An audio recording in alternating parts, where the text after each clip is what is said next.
जब भी हम किसी एसेट क्लास में इन्वेस्टमेंट करते हैं तो निश्चित रूप से हम अच्छे परफॉर्मेंस की उससे उम्मीद करते हैं। और सामान्य तौर पे जिस एसेट क्लास का परफॉर्मेंस अच्छा होता है, यानी यदि म्यूचुअल फंड में हम इन्वेस्ट करना चाह रहे हैं तो हम देखते हैं कि कोई पर्टिकुलर सेगमेंट में किस म्यूचुअल फंड का परफॉर्मेंस सबसे अच्छा है। उसके बेसिस पर हम फंड को शॉर्टलिस्ट करते हैं, बिकॉज हमें अच्छे परफॉर्मेंस वाले फंड चाहिए। लेकिन परफॉर्मेंस के साथ साथ उसमें इन्वॉल्व रिस्क भी देखना जरूरी होता है। उदाहरण के तौर पे यदि कहीं गैम्बलिंग हो रही है, वहाँ आधे घंटे में पैसे आपके दुगने हो जाते हैं, तो केवल यदि आइसोलेशन में ये देखें कि आधे घंटे में पैसे यहाँ दुगने हो गए तो काफ़ी अच्छा लगता है। लेकिन उसके बाद यदि उसके साथ ये अटैच करें कि 15 मिनट में आपके पैसे जीरो भी हो सकते हैं, और इन दोनों को यदि एक साथ देखते हैं तो फिर हमें सोचने पर मजबूर होना पड़ता है कि क्या हमें गैम्बलिंग में पार्टिसिपेट करना चाहिए या नहीं करना चाहिए। उसी हिसाब से म्यूचुअल फंड में केवल परफॉर्मेंस देख लिया आपने, लेकिन उसके साथ जो एसोसिएटेड रिस्क हैं यदि उसको हम नहीं देखते हैं तो आपको इन्वेस्टमेंट में मुंह की खानी पड़ सकती है। तो आज हम चर्चा करेंगे कि म्यूचुअल फंड में किस किस तरह के रिस्क इन्वॉल्व हैं और उस रिस्क को कैसे मेजर किया जा सकता है, सो दैट कि यदि किसी फंड का परफॉर्मेंस देखें तो साथ में उसमें एसोसिएटेड रिस्क देखें और उसके हिसाब से दोनों को एक साथ देखें, फिर आप बेहतर निर्णय ले सकते हैं। मैं डीएम झा, आप देख रहे हैं स्टोन टैक्समी चैनल। यदि इस वीडियो से आपको कोई नई जानकारी मिलती हो या आपको ये वीडियो अच्छा लगता हो तो आप इसको लाइक करें, अपने फ्रेंड्स के साथ शेयर करें और कमेंट बॉक्स में जाके यस लिखें। और यदि आपको लगे कि इस वीडियो में ऐसी कोई जानकारी नहीं है जो आपको पहले से नहीं पता थी, या ये वीडियो ही आपको पसंद नहीं आया हो, तो कमेंट बॉक्स में जाके नो लिखें। और यदि आपकी रुचि इन्वेस्टमेंट, खासकर म्यूचुअल फंड इन्वेस्टमेंट, बैंकिंग और डायरेक्ट टैक्सेशन में है और अभी तक आपने मेरे चैनल को सब्सक्राइब नहीं किया है, तो मेरे चैनल को सब्सक्राइब करें और ऑल बटन पर क्लिक करें ताकि हमारे सभी नए वीडियो की नोटिफिकेशन आपको लगातार मिलती रहे। सबसे पहला रिस्क है बीटा वैल्यू। बीटा वैल्यू का मतलब जो पर्टिकुलर म्यूचुअल फंड है उसकी वोलाटिलिटी क्या है। फ्रेंड्स, जैसे मैं बार बार कहता हूं कि किसी भी चीज़ को आइसोलेशन में देखना या क्वांटिफाई करके देखना से हमें बहुत सी बातें समझ में नहीं आती हैं जब तक उसकी तुलना किसी और से ना करें। तो बीटा का मतलब उस फंड की वोलाटिलिटी इन कंपैरिजन टू उस पर्टिकुलर म्यूचुअल फंड के बेंचमार्क की। उदाहरण के तौर पे यदि हम चर्चा करें कि आपका इन्वेस्टमेंट किसी पर्टिकुलर स्मॉल कैप फंड में है और उसकी वोलेटिलिटी यदि हम देखना चाहते हैं तो उसको कंपेयर करना पड़ेगा जो स्मॉल कैप सेगमेंट का बेंचमार्क है निफ्टी स्मॉल कैप 250 टीआरआई से। तो स्मॉल कैप 250 टीआरआई के कंपैरिजन में ये कितना वोलेटाइल है, कम है या अधिक है, इसी को मेजरमेंट को हम बीटा वैल्यू कहते हैं। यदि इसको सिंपल शब्दों में ट्रांसलेट करूं कि यदि आपके म्यूचुअल फंड की बीटा वैल्यू 1 है, इसका मतलब यदि स्मॉल कैप में आपका इन्वेस्टमेंट है बीटा वैल्यू 1 है, इसका मतलब आपके फंड का जो पोर्टफोलियो है वो एग्जैक्टली मूव करता है निफ्टी स्मॉल कैप 250 टीआरआई के मूवमेंट से। यदि वो ऊपर जाता है जितना परसेंट तो आपका फंड भी उतना परसेंट ऊपर जाता है, नीचे जाता है स्मॉल कैप 250 टीआरआई तो उतना ही आपका पोर्टफोलियो भी नीचे जाता है। लेकिन यदि आपके फंड का बीटा वैल्यू 1 से अधिक हो, इसका मतलब बताते हैं कि बेंचमार्क की तुलना में वो अधिक वोलेटाइल है, मोर वोलेटाइल है। इसको यदि फिर सिंपल शब्दों में ट्रांसलेट करूं कि यदि आपके म्यूचुअल फंड की बीटा वैल्यू 1.5 है, इसका सिंपल शब्दों में हम कह सकते हैं कि स्मॉल कैप 250 टीआरआई यदि 1% ऊपर जाता है तो आपका पोर्टफोलियो 1.5% ऊपर जाएगा, और अकॉर्डिंगली यदि निफ्टी स्मॉल कैप 250 टीआरआई 1% नीचे जाता है तो आपका पोर्टफोलियो 1.5% नीचे जाएगा। यदि आपके पोर्टफोलियो की बीटा वैल्यू 1 से कम में, फॉर एग्जांपल 0.8 है, इसका मतलब यदि हम स्मॉल कैप की तुलना में ही करें कि निफ्टी स्मॉल कैप 250 टीआरआई यदि 1% अप जाता है तो आपका पोर्टफोलियो 0.8% अप जाएगा, और अकॉर्डिंगली डाउन जाता है 1% तो आपका पोर्टफोलियो 0.8% डाउन जाएगा। यहाँ तक तो बातें समझ में आ गई कि एक है, एक से अधिक है, एक से कम है। लेकिन यदि किसी का बीटा वैल्यू 0 हो, हालांकि सामान्य तौर पर ये मिलता नहीं है, लेकिन एकेडमिकली ये होता है कि यदि 0 बीटा वैल्यू का मतलब है कि आपके पोर्टफोलियो उसके बेंचमार्क में कोई परफॉर्मेंस मूवमेंट के लिहाज से कोई संबंध नहीं है।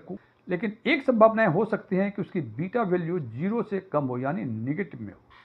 निगेटिव में हो इसका मतलब आपका पोर्टफोलियो बेंचमार्क की तुलना में अपोजिट डायरेक्शन में मूव करती है। यदि बेंचमार्क ऊपर जाता है तो आपका पोर्टफोलियो नीचे जाता है, और बेंचमार्क यदि नीचे जाता है तो आपका पोर्टफोलियो ऊपर जाता है। और इस प्रकार से हम कह सकते हैं कि यदि मार्केट अपवर्ड मूवमेंट में है तो हम वैसे फंड को शॉर्टलिस्ट करें जिसका बीटा वैल्यू अधिक है, लेकिन मार्केट यदि डाउनवर्ड मूवमेंट में है तो हम वैसे फंड को शॉर्टलिस्ट करें जिसका बीटा वैल्यू कम है। दूसरा रिस्क पैरामीटर है अल्फा। अल्फा का मतलब उस पार्टिकुलर म्यूचुअल फंड के पोर्टफोलियो की कैपेसिटी जो परफॉर्म करनी है उसके रेस्पेक्टिव बेंचमार्क से कितना अधिक कर सकती है। उदाहरण के तौर पे यदि बेंचमार्क 10% का परफॉर्मेंस दे रहा है और आपके म्यूचुअल फंड पोर्टफोलियो का यदि 2% अल्फा है, इसका मतलब आपका पोर्टफोलियो 12% तक रिटर्न दे सकता है। और यदि कहते हैं कि -2 है, इसका मतलब आप बेंचमार्क 10% परफॉर्म कर रहा है तो आपका म्यूचुअल फंड 8% ही परफॉर्म कर रहा है। ये बताता है, यदि जिसका पॉजिटिव अल्फा है, ये बताता है कि उस पार्टिकुलर म्यूचुअल फंड का जो फंड मैनेजर है वो आउट परफॉर्म कर रहा है बेंचमार्क को, और जिसका अल्फा नेगेटिव है वो बताता है कि उस फंड का फंड मैनेजर उसके बेंचमार्क को अंडर परफॉर्म कर रहा है। तीसरा रिस्क है आर स्क्वायर्ड। आर स्क्वायर्ड का मतलब कि पर्टिकुलर म्यूचुअल फंड के पोर्टफोलियो का परफॉर्मेंस का कोरिलेशन जो है उसके रेस्पेक्टिव बेंचमार्क के परफॉर्मेंस से कैसे कोरिलेट करता है, और ये हमेशा 100 के स्केल पे मापी जाती है। यदि हम उदाहरण के तौर पे कहें कि किसी पर्टिकुलर म्यूचुअल फंड का आर स्क्वायर 90% है, इसका मतलब कि उस पोर्टफोलियो का 90% जो पोर्शन है वो बेंचमार्क के अकॉर्डिंगली मूव करता है। और यदि हम कहें कि इसका 50% आर स्क्वायर है किसी पर्टिकुलर म्यूचुअल फंड का, तो हम कहते हैं कि 50% स्टॉक्स या उसके एसेट्स जो हैं वो मूव करते हैं बेंचमार्क, और 50% जो है डिफरेंट वे में मूव करते हैं। इस हिसाब से कह सकते हैं कि यदि 90% या उससे अधिक का आर स्क्वायर हो तो वो नॉर्मली इंडेक्स फंड में होता है, और यदि 50% या उससे कम आर स्क्वायर हो तो ये एक्टिवली मैनेज्ड फंड का होता है। बिकॉज फंड मैनेजर की कैपेसिटी इसमें देखिए, यदि बेंचमार्क के हिसाब से परफॉर्मेंस मिले तो हम एक्टिवली मैनेज फंड में क्यों इन्वेस्ट करें, हम सिंपल इंडेक्स फंड में इन्वेस्ट कर दें और अकॉर्डिंगली जैसे इंडेक्स मूव करता है वैसे मूव करता रहेगा और आर स्क्वायर आपका 100 होगा। लेकिन चूंकि एक्टिवली मैनेज फंड में हम इंडेक्स फंड से बेहतर रिटर्न की लालसा में इन्वेस्ट करते हैं तो निश्चित रूप से वहाँ आर स्क्वायर 50%, 60%, 70% के आसपास होगा। तो ये देख लें कि एक्टिवली मैनेज फंड का 60-70% के आसपास होता है आर स्क्वायर, और इंडेक्स फंड का 90+% के आसपास होता है। तो जिसका जितना अधिक आर स्क्वायर वो इंडेक्स फंड के उतने आसपास, और जिसका कम आर स्क्वायर वो इंडेक्स फंड से दूर होने का मतलब इंडेक्स फंड से बेहतर ही परफॉर्म कर सकता है और इंडेक्स फंड से खराब भी परफॉर्म कर सकता है। ये आपको देखना पड़ेगा। चौथा रिस्क पैरामीटर है स्टैंडर्ड डेविएशन। स्टैंडर्ड डेविएशन का सिंपल मतलब कि पर्टिकुलर म्यूचुअल फंड का पोर्टफोलियो जो है उसके मीन परफॉर्मेंस से कितना डेविएट कर सकता है। मान लीजिए किसी का मीन 10% है और स्टैंडर्ड डेविएशन यदि 5% है, इसका मतलब कि वो पर्टिकुलर म्यूचुअल फंड 10 यानी 5% और 10+5 यानी 15%, यानी वो उसका जो परफॉर्मेंस वेरी करेगा वो 5 से लेके 15% के बीच में वेरी करेगा। लेकिन जैसे मैंने पहले चर्चा की थी कि आमतौर पे लोग परफॉर्मेंस को देखकर ये डिसीजन ले लेते हैं कि पर्टिकुलर म्यूचुअल फंड में इन्वेस्ट करना है, लेकिन जैसे मैंने बताया कि केवल परफॉर्मेंस को देखकर ही म्यूचुअल फंड में इन्वेस्ट करना एक प्रूडेंट डिसीजन नहीं है, इसके साथ एसोसिएटेड रिस्क भी देखना जरूरी है। उदाहरण के तौर पे यदि हम बातें करें कि 3 फंड हैं ए बी सी, ए का परफॉर्मेंस 10% है, बी का 12% है और सी का 10% है, और यदि उसका स्टैंडर्ड डेविएशन ए का 5%, बी और सी का 10% है, तो हम देखते हैं कि जो इसका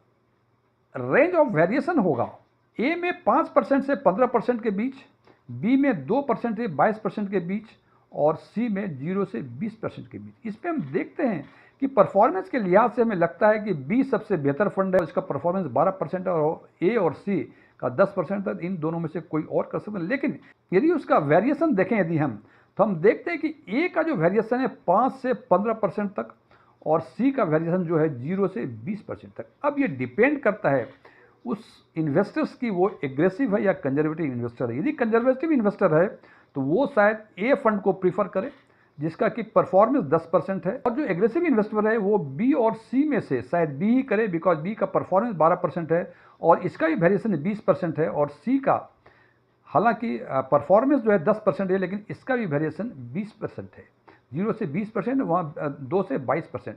तो ये डिपेंड करता है। ये कहना बहुत मुश्किल है कि जिस फंड का परफॉर्मेंस अच्छा हो वही शायद अच्छा फंड है। तो ध्यान रखना चाहिए कि आइसोलेशन में केवल परफॉर्मेंस के हिसाब से फंड को शॉर्टलिस्ट नहीं करना चाहिए। पांचवा रिस्क पैरामीटर है शार्पे रेशियो। शार्पे रेशियो का सिंपल मतलब टोटल रिस्क एडजस्टेड रिटर्न कितना है। साधारण भाषा में कहूँ कि per unit of total risk यदि लेते हैं, एडिशनल टोटल रिस्क लेते हैं, तो हमें उसके एवज में कितना अधिक परफॉर्मेंस, कितना अधिक रिटर्न मिलता है, इसी को शार्पे रेशियो के हिसाब से मापा जा सकता है। अब मैं फिर बात करता हूँ, अभी हमने परफॉर्मेंस और स्टैंडर्ड डेविएशन की बातें की, और जो हमें समझ में आया कि अच्छा, जिसका रिटर्न अधिक वो अच्छा फंड, और स्टैंडर्ड डेविएशन को देखें तो लगा कि जिसका स्टैंडर्ड डेविएशन कम वो अच्छा फंड। अब ये शार्पे रेशियो, मैं एक एग्जांपल देकर को समझाना चाहता हूँ कि मान लीजिए ए और बी दो फंड हैं, ए का परफॉर्मेंस 15%, बी का 12%, तो इससे लगता है कि ए फंड इज बेटर। अब इसके साथ यदि स्टैंडर्ड डेविएशन को ऐड करते हैं कि ए का स्टैंडर्ड डेविएशन 11 और बी का 6, तो ये परफॉर्मेंस और स्टैंडर्ड डेविएशन को एक साथ देखते हैं तो हमें लगता है कि बी फंड बेहतर है, जिसका कि परफॉर्मेंस कम है, 12% है। अब यदि इसका शार्पे रेशियो निकालते हैं, इसी का मैंने शार्पे रेशियो निकाला है, हालांकि इसके फार्मूले हैं, फार्मूले को मैं डिस्कस नहीं करूंगा, लेकिन हमने निकाला है तो देखा है कि ए का जो शार्पे रेशियो होता है वो 0.91 है और बी का शार्पे रेशियो 1.17 है। अब इन तीनों को यदि एक साथ हम एनालाइज करते हैं तो हमें लगता है कि परफॉर्मेंस के हिसाब से ए फंड, स्टैंडर्ड डेविएशन के हिसाब से बी फंड, और शार्पे रेशियो ए का चूंकि 0.91 है, इसका मतलब यदि per unit of total risk 1% risk total risk लेते हैं तो हमें ए फंड में 0.91% ही एक्स्ट्रा रिटर्न मिलता है, जबकि बी में 1% टोटल रिस्क लेते हैं तो वहाँ 1.17% एडिशनल रिटर्न मुझे मिलता है। तो इस हिसाब से देखते हैं कि हमें लगता है कि शायद बी फंड बेहतर है। इसलिए मैं बार बार कहता हूँ कि किसी भी पार्टिकुलर फंड को आइसोलेशन में ना देखें, आइसोलेशन में देखेंगे तो शायद निर्णय गलत होने की संभावनाएं अधिक होंगी। छठा रिस्क पैरामीटर शॉर्टिनो रेशियो। शॉर्टिनो रेशियो और शार्पे रेशियो में एक ही डिफरेंस है। शार्पे रेशियो में हम देखते हैं additional return per unit of total risk, जबकि शॉर्टिनो रेशियो में हम देखते हैं additional return per unit of down side risk only. Total risk में और बहुत सारे फैक्टर्स इंक्लूड होते हैं, लेकिन शॉर्टिनो रेशियो में केवल जो बेंचमार्क है कितना डाउन साइड जा सकता है उसके हिसाब से per unit down side risk के यदि लेते हैं हम तो उसका एडिशनल रिटर्न कितना मिलता है, इसके बारे में बातें करते हैं। यहां भी एक एग्जांपल देके हम इसको समझाने की कोशिश करेंगे। फिर बात कर रहा हूं कि ए और बी दो फंड हैं, ए और बी दोनों का रिटर्न 15-15% है। ए का शार्पे रेशियो 1.29 है, बी का शार्पे रेशियो 1.14 है। शॉर्टिनो रेशियो निकाला है हमने तो ए का 1.5 है और बी का 1.8 है। अब तीनों को यदि हम देखते हैं तो हम एक कंफ्यूज होते हैं कि जब परफॉर्मेंस बराबर है, शार्पे रेशियो के हिसाब से देखें तो हमें लगता है कि ए इज़ बेटर, और शॉर्टिनो रेशियो के हिसाब से हम डिसाइड नहीं कर पा रहे हैं कि इसका मतलब क्या है। जनाब बी फंड का 1.8 है, कहता है कि डाउन साइड रिस्क यदि 1% risk down side risk additional risk लेते हैं हम तो 1.80% का हमें एक्स्ट्रा रिटर्न मिलता है। अब यदि इन दोनों ही फंड को हम एनालाइज करने की कोशिश करें तो हम देखते हैं, हम कंक्लूड जो कर सकते हैं कि ए फंड जो है वो टोटल रिस्क को बेहतर ढंग से हैंडल कर सकता है, बिकॉज इसका शार्पे रेशियो अधिक है बी की तुलना में।